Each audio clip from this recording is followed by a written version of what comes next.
Dans cette vidéo, je vais t'expliquer étape par étape comment je fais pour écrire et structurer mes vidéos. Ça me permet d'augmenter la durée de visionnage, les vues et les abonnés pour chacune des vidéos. Donc si tu aimes bien mes vidéos et la façon dont elles sont structurées, assure-toi bien de regarder la vidéo en entier. Allez, c'est parti!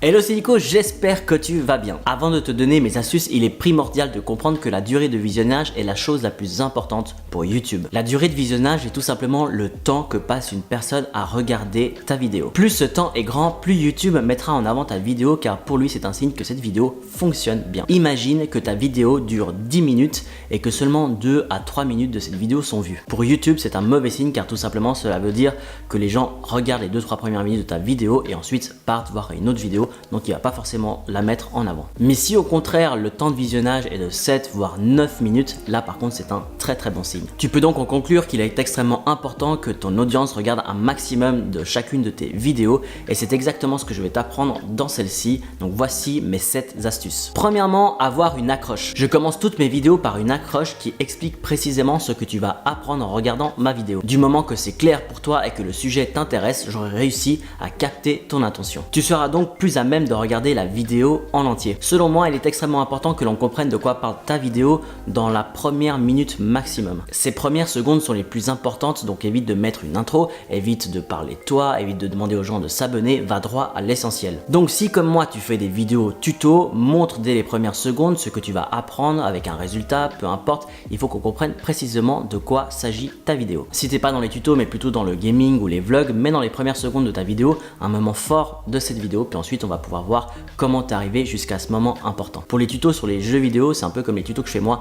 Dès les premières secondes, vous montrez un extrait de ce qu'on va apprendre aujourd'hui. Aujourd'hui, on va apprendre ça, vous montrez ça. Concrètement, la personne va tout simplement s'intéresser ou pas à cette vidéo et si elle s'y intéresse, il y a de fortes chances qu'elle va la regarder en entier. Le pire truc que tu puisses faire, et c'est ce que font la plupart des gens, c'est qu'ils commencent leur vidéo par une introduction animée avec leur texte qui bouge dans tous les sens, de la musique, etc. En tant qu'utilisateur de la plateforme, j'ai envie de savoir dans les premières secondes de quoi parle ta vidéo. Ton introduction animée ne m'intéresse pas du tout. Donc si en plus elle dure longtemps, il y a de fortes chances que j'aille voir une autre vidéo. Deuxièmement, avoir une introduction courte. Maintenant que tu as capté l'intention de l'utilisateur, là, tu peux faire ton introduction animée. C'est pas du tout obligatoire et il faut surtout bien comprendre qu'une intro animée est là pour asseoir ton image de marque. Si cette animation est pro, tu vas tout simplement avoir une image professionnelle dans ta vidéo. Au contraire, si ton introduction fait amateur, je te conseille tout simplement de l'enlever et de passer directement à ta vidéo. Encore une fois, l'introduction animée n'a qu'un seul but, asseoir ton image de marque, montrer que tu es un professionnel. Si elle n'est pas professionnelle, cette introduction n'en met simplement pas. Une fois l'introduction passée, tu salues ton audience et là tu peux éventuellement te présenter. Je ne le fais pas systématiquement dans chacune de mes vidéos, mais il m'arrive de temps en temps de me présenter et de présenter surtout ma chaîne, de quoi elle parle, quel est le contenu que je propose. Ça permet à la personne qui ne me connaît pas du tout et qui vient de découvrir ma chaîne à travers l'une de mes vidéos d'en savoir un peu plus sur justement ce que je propose sur ma chaîne afin de s'y intéresser davantage. Tout ceci doit être également extrêmement court, maximum, vraiment grand maximum, 1 minute. Respecte tout simplement ton audience, part du principe que la personne qui regarde ta vidéo a un temps libre extrêmement limité. Si tu perds ton temps dans les premières vidéos de ta vidéo à lui demander de s'abonner, de mettre un like, d'activer la cloche, etc., de laisser des commentaires, là tu le respectes pas. Une personne va tout simplement s'abonner à ta chaîne si ton contenu est de qualité. Donc va à l'essentiel de justement de mettre en avant ce contenu. Troisièmement, structurer tes vidéos. Ce conseil s'applique avant tout à ceux qui font des vidéos éducatives comme moi. Peu importe le sujet que je couvre à travers ma vidéo, systématiquement je vais découper le contenu en différents chapitres. Puis au début de ma vidéo, je vais te dire il y aura 3 conseils, 6 astuces, 9 chapitres, etc. Chaque fois que j'attaque un chapitre, je le dis verbalement et je mets un petit effet de texte à travers la vidéo de manière à marquer vraiment le début de ce chapitre. De cette façon, tu sais exactement où tu en es dans la vidéo et tu ne te sens pas perdu, noyé dans une masse d'informations. Il m'arrive de regarder des vidéos de tutos qui ne sont pas du tout structurées. À un moment donné, je me perds un peu dans la vidéo, mon esprit s'égare un peu ailleurs, soit je reviens en arrière ou soit simplement je quitte la vidéo et c'est quelque chose qu'on aimerait tout simplement éviter. J'ai comparé les vidéos qui ne marchaient pas très bien, j'ai comparé celles qui marchaient bien et je me suis rendu compte du moment que j'ai des chapitres que je dis les choses clairement et là j'ai beaucoup plus de rétention. Et quand on y pense, c'est logique. Grâce aux chapitres, ça donne du rythme à la vidéo et surtout ça t'indique que si tu veux avoir mes conseils en entier, tu vas devoir aller jusqu'au Xème conseil. Personnellement, un contenu structuré me donne l'impression que c'est un contenu maîtrisé, un peu comme quelqu'un qui fait une conférence avec un PowerPoint. C'est effectivement un sentiment très personnel, mais je l'ai quand même déduit en analysant mes propres vidéos. Donc dis-moi toi ce que tu en penses et comment ça marche sur tes vidéos. Quatrièmement, éviter les longues vidéos. Tu l'auras compris, le temps de ton audience est précieux. Considère-le comme un cadeau qu'ils te font. Si une personne regarde ta vidéo, c'est qu'elle t'offre gracieusement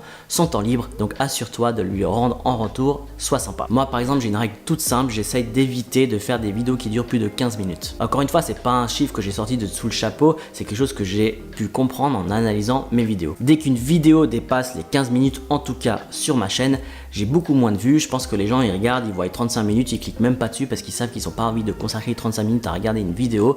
Donc vraiment, je me limite à 10 minutes, c'est un peu le temps idéal que j'ai en ce moment. Mon but est vraiment d'être concis et à chaque vidéo, je me pose la même question: est-ce que je donne un maximum de valeur en un maximum de temps à mon audience? Un très bon réflexe que j'ai eu assez rapidement sur YouTube est de scripter chacune de mes vidéos. Typiquement, pour cette vidéo, j'ai écrit le script à l'avance. Je l'écris mot pour mot comme si j'écrivais une lettre ou comme si j'écrivais un livre. Je fais comme ça car j'ai une mémoire très visuelle. Le fait d'écrire mon texte, de le voir, me permet de le mémoriser dans un coin de ma tête et d'être prêt le jour où je tourne la vidéo. En revanche, je ne lis pas mot pour mot ce script devant la caméra. Ce que je fais, c'est que je lis au début de la phrase, tout de suite je me rappelle ce que je voulais dire dans cette phrase et je te le dis un peu comme je le sens, un peu avec mon feeling du jour à travers la caméra. J'évite ainsi de me répéter en donnant plusieurs fois la même astuce, d'avoir des blancs dans mes phrases. Bref, je suis concis et je vais droit au but sans aucune fioriture. Vu que j'écris mon script à l'avance, que je le connais, et c'est aussi beaucoup plus rapide ensuite par le montage parce qu'il y a beaucoup moins de ratés, il y a beaucoup moins de répétitions dans mes phrases.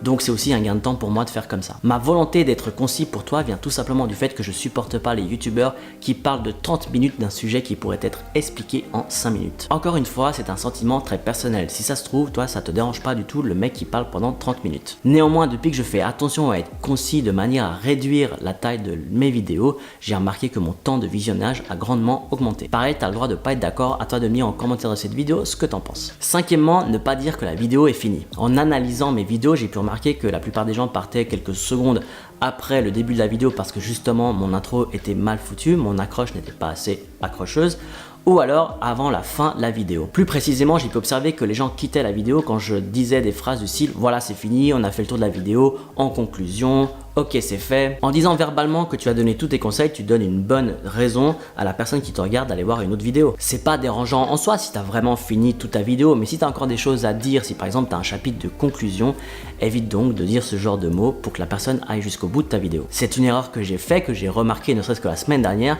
et que j'essaie de corriger dans le but d'augmenter toujours cette durée de visionnage. Ce qui m'amène à mon astuce suivante. Sixièmement, inclure les écrans de fin dans la vidéo. Avant tout, un petit rappel sur l'écran de fin. Sur YouTube, tu vas pouvoir faire apparaître des éléments dans les 20 dernières secondes de ta vidéo. Tu vas pouvoir mettre en avant un bouton pour s'abonner, tu vas pouvoir mettre en avant des vidéos, une playlist spécifique, etc. Toutes mes vidéos, même celles de la semaine dernière, finissaient par un au revoir et ensuite un écran de fin. Le problème, c'est que je me suis rendu compte une fois de plus que quand je dis au revoir, les gens partent et du coup personne ne voyait mes écrans de fin. Alors que les écrans de fin, c'est une fonctionnalité YouTube, ça te permet tout simplement de cliquer sur la prochaine vidéo, sur une ancienne vidéo. Donc je manquais un peu cette opportunité de continuer à garder la personne sur ma chaîne avec d'autres vidéos. Si tu veux voir cette astuce en pratique, il te suffit de regarder cette vidéo jusqu'à la fin.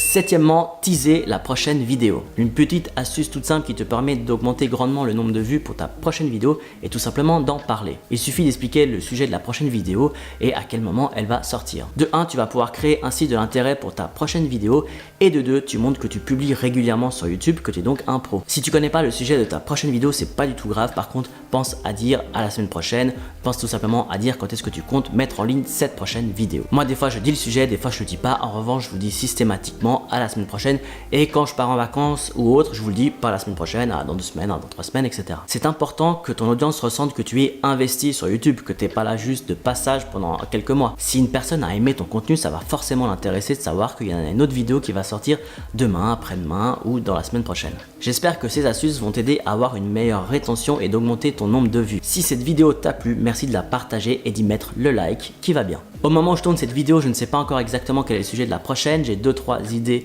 en tête, mais néanmoins je te dis à la semaine prochaine. D'ici là, prends soin de toi. Allez, ciao!